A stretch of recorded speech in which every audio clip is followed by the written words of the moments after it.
I vowed to transfer schools with my childhood friend when he claimed he was being bullied, but the day before we were to finalize the transfer he backed out. His friend teased him, "Man, you fake being a punching bag just to get rid of Alice Wiley, that's cold. You two have been thick as thieves since forever. Are you really cool with her going to a new school alone?" Shane Page brushed it off. "It's just another high school across town, not a big deal. I'm tired of her always being up my ass, this works out perfectly." I stood frozen outside the door for a long time. Finally I turned and walked away. On the transfer form I crossed out Oathport High and filled in the international academy my parents had been pushing for. Everyone seemed to forget that Shane and I were never equals. Chapter: The moment I overheard the truth, my heart slammed against my ribs. In the past month my childhood friend Shane Page had been feeding me stories of being jumped, framed and humiliated at school. I threw myself into shielding him, but I couldn't block every blow. When it became unbearable I suggested he transfer schools for a clean slate. That day he was soaked from a bucket of ice water, his sharp cheekbones ghostly pale. He grabbed my hand trembling. "I can't face a new place alone." We'd been inseparable since kindergarten, walking to and from school together for over a decade. Deep down I'd been nursing a quiet crush on him, so in a rush of loyalty I promised, "Don't worry Shane, you'll go wherever you go." But standing outside that private room I realized it was all a cruel ruse to push me out of his life. Does he hate me that much? Inside his friend kept talking. "Alice is crazy about you. What if she falls for someone else out there?" Her Shane scoffed as if the idea was absurd. "She is so loyal, she'd take a beating for me and not even flinch." "You think she'd ever stop loving me?" His friend muttered. "I don't know, but she doesn't seem like someone you mess with." "No chance," Shane said lazily.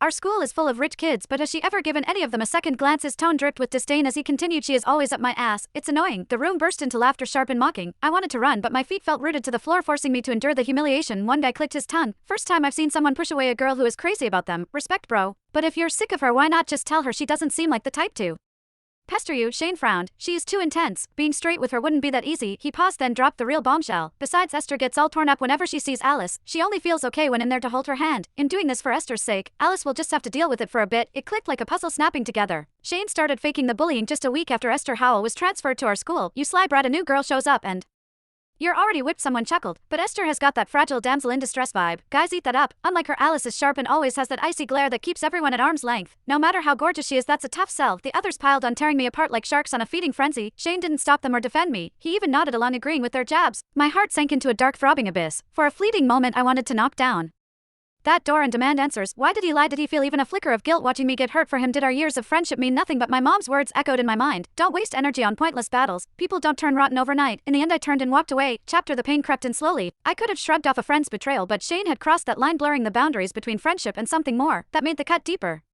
The day we agreed to transfer he dragged me to a bar to celebrate our escape. The dim neon lights cast a hazy glow and I couldn't tear my eyes off the guy I'd loved in secret for years. My heart raced wild and untamed. When he leaned in to kiss me I didn't pull away. Years of bottled up feelings surged, overwhelming me like a tidal wave. Unable to hold back I asked, "Shane, what are we now?" He dropped a tender kiss on my forehead. "What else, silly?" The bar exploded with cheers, mirroring the spark in my heart. But just 2 days later his words shattered that fragile hope. I laughed through my tears, the sound bitter. It looked like that flirty vague answer was just another trick to shove me aside and make way for Esther. The wind chimes in my